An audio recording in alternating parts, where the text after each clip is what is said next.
আমাদের আলী হোসেন ভাই যে হত্যার যে আমরা মামলা করেছি, তো এখানের মামলা তো হত্যা লেগা চলাবে হচ্ছে প্রশাসন, আমাদের পুলিশ বাহিনী, আমাদের র্যাব বাহিনী, তারপর আমার ডিবি টিম, এগুলো তো তদন্ত সঠিক তদন্ত করে তো না করে তো লোক ধরে না। এরা সঠিক তদন্ত করেই কার সাথে তুতার কথাও আছে, তাদেরই হত্যা লেখা সঠিক তদন্ত করে আমাদের প্রশাসন ধরতেছে। প্রশাসনের পর আমার এমন আস্থা আছে যে সঠিক লোকে গিয়ে প্রশাসন হত্যা লেখা ধরে গ্রেপ্তার করবি, এমনও প্রশাসনের পর আমার ডিবির উপরে, র্যাবের উপরে, পুলিশের উপরে আমাদের আস্থা আছে। ওরা কোনো বাদু লোককে ধরবে না।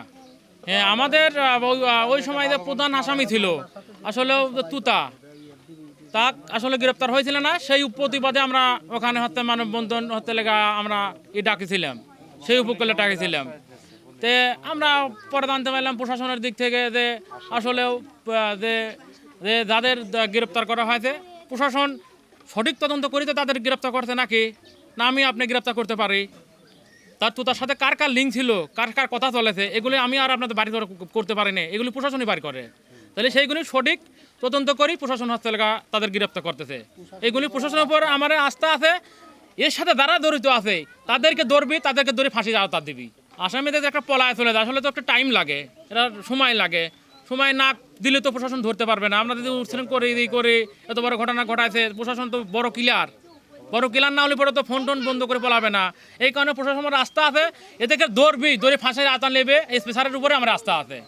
এই দেশে দরহাবাদ গ্রামে তো 2000-3000 লোক আছে, আর দরহাবাদের গ্রামে আর কেউ তো ধরলো না। প্রশাসন সঠিক তদন্ত করি তো এদের ধরেছে নাকি, এদের ধরেছে, এদের যারাই আছে এর ভিতরে তাদেরও ধরবে, আরও যে অনেকে জড়িত আছে তাদেরও ধরবে। আমি এই আসামি যারা আছে তার সাথে জড়িত আছে, আমরা 9 জন নির্ধারভুক্ত দিচ্ছি, তার সাথে আরো লোক আছে। যেমন মনে করেন যে এই এলাকায় যদি হোসেন আলী মানে হেলা দেওয়া দেয়, এই এলাকার মনে করেন যে বসে মোট আমরা খাবো। এলাকায় কেউ মাথা ছাড়া দিতে পারবে না। আমরা চুরি, রাহাজানি, চিন্তা, ইয়াবা, বড়ি, গাঁদা, ফিন্দিলি সব ব্যবসা করবে ওরা। এই পুরা টিম মনে করছে চক্র মনে করেন যে এরা সাজাইছে।